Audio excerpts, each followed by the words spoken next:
Hello and welcome to our review of Worlds End, AEW's December pay-per-view. Also a belated Merry Christmas to everybody. We're real late getting this review out, but we finally are getting it, so... Happy New Year. Happy New Year. We're going to jump right in here with the 0 hour. The first matchup was Maya World and Hyen versus the Sisters of Sin. This was that you put in the work and you get a chance on the 0 hour. After this match, they even announced that Maya and Hyen are signed with AEW. Yeah. But this was good. It was to get Sisters of Sin some action on the pay-per-view. Hyen and Maya tried to hang Julia over the top rope for something, but it really didn't turn into anything. There was some miscommunication, some weirdness. Sky Blue landed Code Blue, but it was on the wrong woman. Julia helped clear the ring and then landed an assisted finisher that they did for the pin to get him over. I gave it 2, but it was good to see the young ones getting their spot in the pre-show. I gave it a 1.5. Yeah. Wasn't impressive. After that, they had Eddie Kingston versus Zach Gibson from Grit Your Teeth, the former grizzled young veterans. I don't know if they still have that name. Gibson's partner tried to grab Kingston's ankle early in the match, and the ref didn't get rid of him. Or no, What? Right off early in the start of the match, Gibson's partner grabbed Kingston's ankle at the start so that Gibson could get the advantage in it. Drake helped by choking Kingston while he was with his scarf at one point. Kingston's DDT'd on Zach Gibson for the win. Afterward, the Grizzly Young Vets jumped the ring, started jumping Eddie Kingston, and Ortiz came out for the save with the Mad Ball. This is another quick, good pre-show match. Kingston's so popular with the crowds everywhere he goes, so it's good to see him. I gave it a 2-star. I gave it a 1. It really wasn't. Yeah. Kingston didn't get like a bunch of offense in it. It was really just he got beat down and then he had the comeback finish on it. So, match 3 on the pre-show was a tag match. Don Callis family members Mark Davis and Rocky Romero versus Mascara Dorada and Bandito. Yeah. Gotta love Bandito. Davis controlled the match for his team, and when Romero got in, he lost the momentum over to the other side quickly. Great high-flying offense from the Luchadors, as usual with these two. The 21 plexes, false finishes were really fun. I like the double kick to Romero's head. You like it whenever he gets kicked in the head. I don't like them. The 21 plex from Bandito to Romero after Dorada landed a corkscrew on Davis outside, finished off the match. I gave it a 3-star. I think this was actually probably the best match on the pre-show in my opinion. 2.5. Okay. The final match on the 0 hour was Jet Speed and Jungle Express teaming up against The Demand and Josh Alexander. The Demand being GOA, the Gates of Agony, and Ricochet. The Demand jumped Luchasaurus during the entrance, and they took him to the back, so he was out of it for most of this. Jet Speed got worked over for majority of this match. Perry finally got in and got worked over for a bit. Ricochet missed the spirit gun.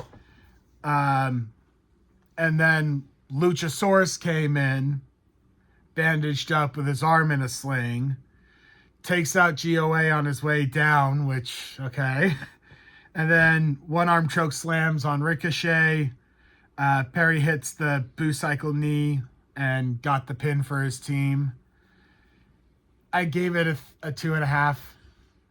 Really? Yeah. That one got 3.5. I like that the Dino came back. I like that the Dino came back. I wish he was in the match more. I Yeah. love Luchasaurus. He got hurt. He's big. He falls and hurts. I was just happy when he came back from the injury and is back. Just seeing him back makes me happy. So that was all of it for the 0 Hour pre-show. Then we go right into World's End. They started us off with the semifinal matches for the Continental Classic. Okada versus Takeshita. This match was amazing. I'm a little upset about it. I didn't have a lot of notes except for the finish because so much was going on in it. They needed longer. They needed main event level focus on this. Like, I know that there was no time limit in the semifinal matches, but Takeshita and Okada's feud between each other, the one-upsmanship between the two of them has been ongoing and building to this for so long. It was great. Dodging each other's finishers, trying to pull off each other's finishers. Just amazing. The finish was not what I was expecting. Okada went to the turnbuckles and pulled out a screwdriver and managed to get the ref distracted and hit Takeshita with a screwdriver and get the pin. What a Don Callis move. Yeah. But I was not expecting them to use screwdriver for this. Really? I was expecting Okada to cheat, but not screwdriver, because that's a very significant tool device in the Don Callis family. And I was expecting Okada to be a dick, have like the Young Bucks or somebody come in and help him. Some weird way of having something go on in this. Maybe even have them like time limit draw it or double finish. I don't even know, because there wasn't a way for time limit draw because it had no time limit. Yeah, I just wish there was something else. That it made me kind of sad. Okada afterward tossed the screwdriver under the ring instead of putting it back, which came into play. Oh, we forgot to score on it. What did you give it? I gave it a 3. 3? Yeah. Wow, I gave it 4. I was really upset about Okada, but I kind of knew it. He was just too cocky. Oh. I enjoyed it a lot. Afterward... What was your rating? I gave it a 4. Wow. Yeah. Like I said, okay. You took two of the best wrestlers and put them in a match. Yeah, it was going to be a high-scoring match. And then afterward, Okada threw the screwdriver under the ring, which would come up at the end of this with match 2, Moxley versus Fletcher. Fletcher worked over John's knee super early to try and get the advantage on him. And it helped. He managed to keep on top of John throughout the match, and he was having to fight from the bottom a lot. And then he went through the turnbuckles trying to find the screwdriver. Yes. Of which Okada had already took. So he couldn't find it. So he got angry about that. Yeah. Fletcher then got hit with the Death Rider, kicked out of it, and managed to, and started getting choked out with the rear naked choke. Finally just went out from a rear naked choke. That was a violent match too.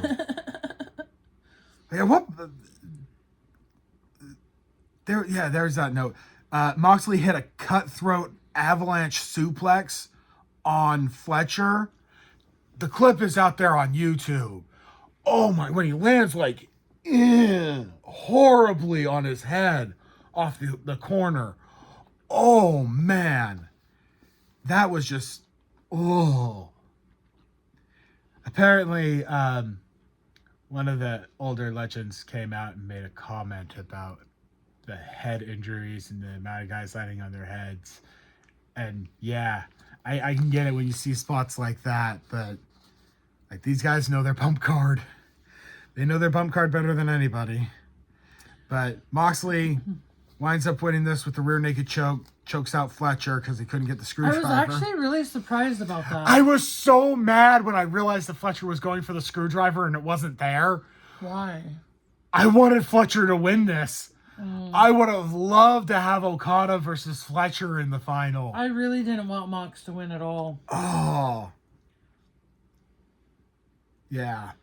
Afterward, I gave it a 4-star. I gave it a 4. Yeah.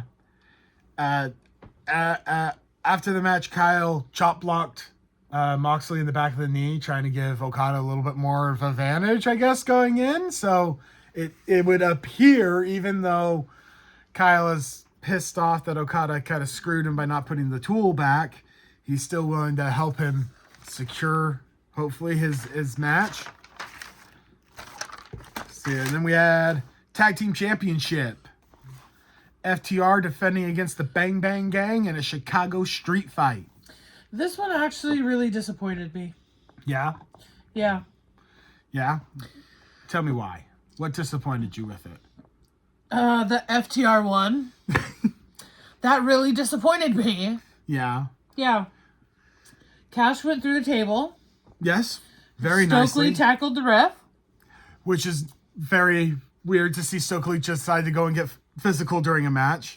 I mean, he had to do something. They were going to lose. Yeah. This was another match that had a weird, ugly spot. I think it was Cash going through the table on the outside. Yeah.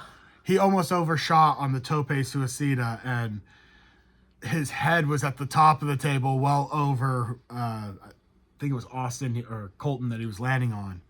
But yeah, that was a rough one. Let's see here. What did you rate it? I rated this a 3-star. What? Yeah. That's just because you like Juice. Well, I love Juice, but did we even get the how they got to the Shatter Machine on Austin here?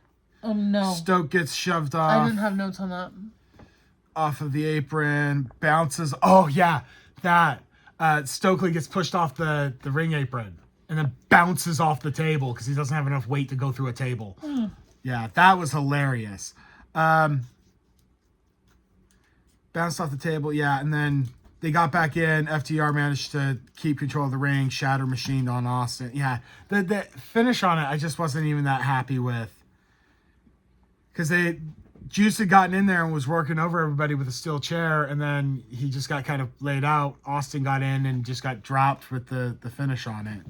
But 3 stuffed pile drivers on Austin gets FTR the win. So at least he went out fighting. True.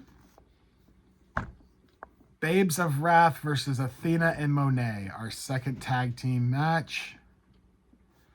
Harley again is in first and takes a lot of the offense throughout the match. They're getting really good on their team offense too. I like the Babes of Wrath. I didn't like the color similarity in their outfits. Yeah, everybody had kind of the same colors. There was some miscommunication between Monet and Athena running into each other, which Willow used to start mounting her offense. Monet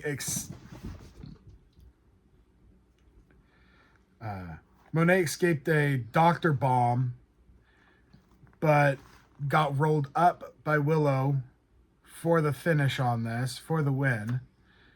The Babes of Wrath retain. They also announced that because Willow pins Monet, Willow now gets a chance at the TBS title coming up. I give this 3 stars.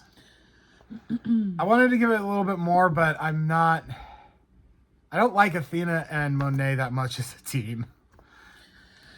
I gave it a 2. I love that CEO is continuing her downfall. Yeah. Losing all of her belts. That's magnificent. I will say, I didn't like their outfits, but I'll give her props on not being so gaudy with her outfit this time. Monet? Yes. Yeah. But I love how disappointed she is after the match. Like, you knew that's going to come. You knew that was coming. Okay, next. Match number 5, Gabe Kidd and Darby Allin. Kid hits so ruthless and aggressive when he goes after Darby in this match. Just outside and inside of the ring, stalking him. Darby got cut after getting catapulted into the underside of the steps, and he just started gushing. And then Gabe Kidd gets opened up after taking a chair shot, and he's bleeding even freaking worse. Knowing that this match was going to be the violent spectacle that it was turning into, I really wish they would have just made it a no disqualification or something to let them. Blood and guts match. Yeah, something like that. Let them fully go at each other. Because that was insane. I loved when Darby coffin dropped from the top rope onto Gabe at the bottom of the entrance ramp. Fully to the floor. Yeah. Oh, that was amazing. That made my back hurt. That knocked the air out of my fucking lungs. The wind right out of you.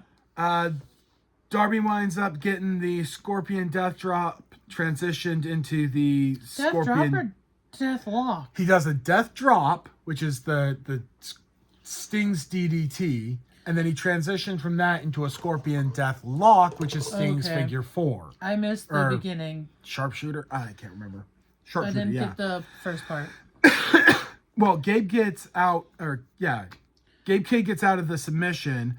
Darby eventually finds... Kid tries to put him in a chokehold. Yeah, tries to get him in a chokehold. They start rolling around, and Darby gets a last rights pin combination in. Yeah.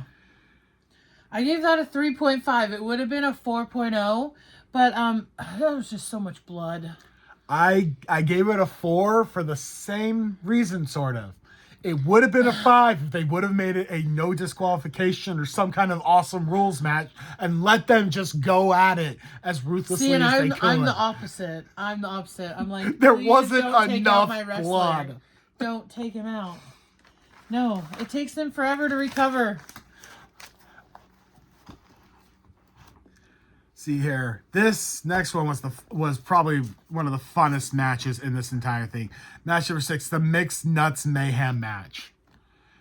Tony Storm with the Not So Conglomeration, Roderick Strong, Orange Cassidy, and Mark Briscoe facing off against Marina Shafir, Wheeler Yuta, Garcia, and Claudio for the Death Riders. This was so fun. Don't forget Roddy. Yeah, Roddy Strong. Okay. Yeah, this was fun. Yuta tried to get hands on Tony Storm early in this, and once he got her, touched her, the crowd just went negative on Yuta with the "fuck you Yuta" chants. Well, I love at the beginning how all the men started wrestling outside the ring and only the women were inside the ring. Yep. Yeah, that was pretty funny. Orange and Garcia had a bit where Orange was mocking Garcia's old dance moves. Oh, yeah. Yeah. Shafir tries to match Orange hands in pockets, which was kind of a funny take. She threw the hands in her back of her pockets. And she was trading inside leg kicks. And I've taken those from somebody who could throw a kick. Those hurt like hell. Well, and you also had Briscoe and Tony shoulder tackling. Yep, teaming up against Claudio. And then after that, Tony and Orange teamed up with some beautiful dance moves. Yeah. Which I can't wait. I really want mixed tag. I know they don't want to. Everybody complains that there's too many tag titles in AEW. I would love a mixed tag title. Just so we can have. Do it near me. Yes, do it when you come here, please. For Dynasty, I'm talking to you. For Dynasty, please give us mixed tag titles. That would be amazing. What is it, Tony? That's who I want to talk to. TK, Tony Khan. Yeah. Yeah. See here, Claudio. Oh, Claudio hits the giant swing on Tony Storm, and then I don't even have a single note about Claudio. They did a good job keeping Claudio taken out, because if he was in this, he's just too powerful and would take over the entire match. Tony Storm also hit Shafir. Claudio saves Briscoe. Yeah. Pins Yuta. Yep. Storm Zero on Garcia, and then Briscoe hit the J Driller on Yuta for the pinfall. I gave it 5 stars. This was I did awesome. too. This was so good. I love the intergender action that was going in this. They need to let it happen more. They teased it with Willow and Adam Copeland. They were going to have a good tag team with that, and that kind of fizzled out and didn't really go. Yeah. They only had like one, or I think this is the only backstage segment they had, and that was Monet having her freak out backstage, wanting to beat Willow's ass at New Year's Smash, which is how she lost another belt. Because she lost the opportunity to win these, and yeah, Willow pinned her. So this is where they made that match for it, and it winds up being announced at the end that it's going to be for the title. Yeah. Then we have Chris Statlander and Jamie Hayter. Yeah. This was a good balanced match between the two of them. Hayter put up a good fight. Yeah. Could have been better, though. Yeah. I don't feel like there's enough of a feud between them to really make this that much more of what we got out of it. Statlander hit a crazy spinning bomb out of the corner thing that was just really scary looking. And then they start trying to steal each other's finishers at the end. Statlander finally landed the Saturday Night Fever, gets the pinfall. I gave it a 3.5. I actually only gave that a 2.5. Yeah. Yeah. So now we were into the finals of the Continental Mox. Classic. Yep. This will crown the new Continental champion. Well, potentially crown a new Continental champion. Yeah. Moxley is not willing to put up with Okada's bullshit at all. I think neither one of them wanted to put up with each other's bullshit. Oh, no. You can tell. They both came in hurt. Moxley was missing like a chip out of his freaking tooth. Yeah, they were not. It's okay. Not willing to put up with either shit. Slapped it out of him before he came out. It was great to see that when Okada went to do the middle finger thing, Moxley just did not fucking put up with that. He was ready for the fight. Okada tries to bring the belt in to distract the ref and winds up getting low blowed by Mox. That was after Okada had already distracted the referee once and kicked Mox in the nuts. So, low blows on either side. He tried putting Mox in an ankle lock. Yeah, started going after submission finishers on him, which... I don't know what submission finishers Okada actually has. I think he has one that's like the money clip or something like that. Yeah. I haven't seen Okada finish somebody with a submission, especially a leg submission, in forever. So, Moxley hits... Is this a moneymaker? Rainmaker is his finisher. Rainmaker. Yeah. His finisher is Rainmaker, Yeah. Okay, so Moxley hit a Rainmaker, paradigm shift. He tried to do the Bulldog choke. Yeah. Okada got out of that, though. Okada kicked out at 1 after a paradigm shift. Yeah. Moxley, though, finished this match after Okada kicked out at 1. He turned around and just stomped him in the head. And then gave him the full Death Rider and got the 3 count. This was a heavy match. I gave it a 5. I feel like, though, I should probably give it a 4. I'm gonna drop it to a 4. 3 or 3.5. I'm a 3. I really, It was not 4 or 5 status. Sorry. No, the match itself, like throughout the match, is very well paced. Everything is very well done. I mean, to your preference. I like Okada matches. I've liked his stuff from like 15 years ago. So. See, everybody has their own opinion. But this probably more like a 4 instead of a 5. Yeah. But Moxley is our new Continental Champion. He did cut a promo. I am disappointed in that. Would you have preferred Okada? No, I didn't want either one of them to have it. I know. That's why I wanted Kyle Fletcher. I wanted to keep the belt in the Don Callis family. I didn't want him either. I wanted the belt to stay with the Don Callis family. Or go on to Takeshita, and then Takeshita goes to New Japan and does work with New Japan because he's a New Japan World Champion and he can carry both titles. All right, now main event of the show. 4-way match for the World Championship. Swerve versus Hangman versus Joe versus the only man in this match that actually matters, MJF. no. You should have just introduced this match as MJF versus 4 jobbers. No. Yeah. No. Yeah. No. I hate MJF. He's the worst. This was so fun. MJF even used the Cody Vader to come up out of the floor. Oh, it makes me so happy to have him back. I love when MJF and Swerve both humped each other's face.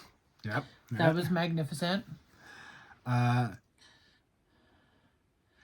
Heyman way overshot his Orihara moonsault onto the pile outside and like barely clipped the person in the back with his elbow.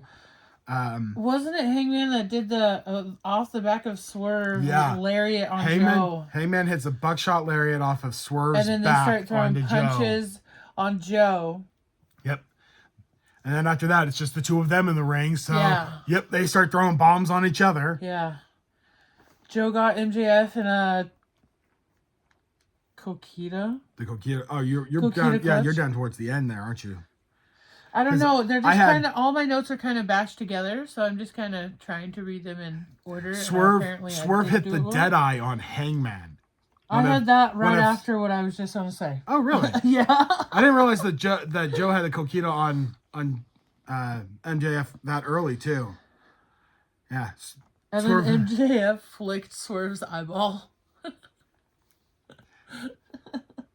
That was pretty funny. Heyman hits a buckshot on Joe, breaks up the pin. Joe goes for they get the tower suplex thing off. Yeah. And then Joe tries to get a pin on every single person and can't get it. Yeah. I'll try it on you and you and you. Well, 3 strikes, I'm out. Yeah. MJF went for the Salt of the Earth on Hangman. And then Joe put Swerve in the Coquita clutch right next to him. So MJF lets go of his submission to go and break up Joe's. MJF used a Panama Sunrise on, I can't remember who. I don't think it was Joe. I think it was Swerve. I think it was Swerve. I just noted it because it was Adam Cole's move, and it gets the crowd so happy to see that. I thought you wrote it down. And I wrote down that he used it. I was just so happy to see the move that I didn't realize who he had used it on. I think it was Hangman. I think he used it on Hangman and Hanger rolled out. But after that, the Ops rushed in, Shibata and Hobbs, to give their master help. Joe nailed Hangman with a muscle buster. Hangman kicks out. The ref corps finally gets in and managed to get the Ops out of there. Yeah. Hangman hit 2 buckshots on Joe, and he finally went down after a third. Yeah. And then, well, he would have probably gone down for the third, but Hangman goes for the third buckshot, and MJF pushes Joe out of the way, low blows Hangman. Hangman's down out of the ring. Joe gets hung up in the ropes trying to come back in, and MJF hits the heat seeker on Joe and gets the pin for 3. Our new world champion. Yes. No. I did not want that outcome. I am so happy with this. I am not. I give this match 6 stars. 2 stars for each one of those jobbers that MJF beat. It would have been a 5 if MJF didn't win, but since he won, it's a 0.5. 0.5? Yes. Oh, come now. No. The only reason it's 0.5 is because of Swerve and Hangman both in there. This is my one to break my scale. I will set this one as my first 6 star. Yeah.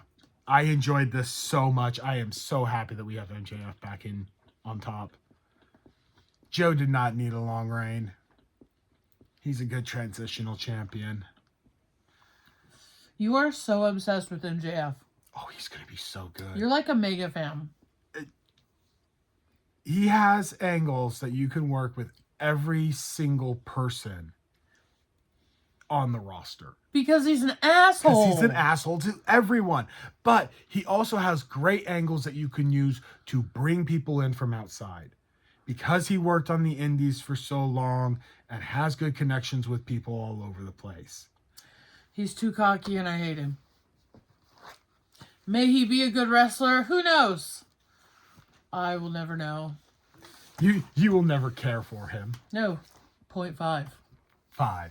6. And only because of Swerve 6. and Hangman. No, 6. No. 2 stars for each jobber that went down. Get out of here. Get out of here. Well, thank you for watching. Yep. Our next one will be for the New Year's Eve Dynamite.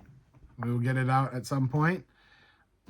Hit the like and subscribe button. That way you know when we actually get it out. Hit the bell notification too.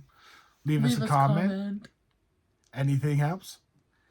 And we'll catch you guys in our next video. Bye.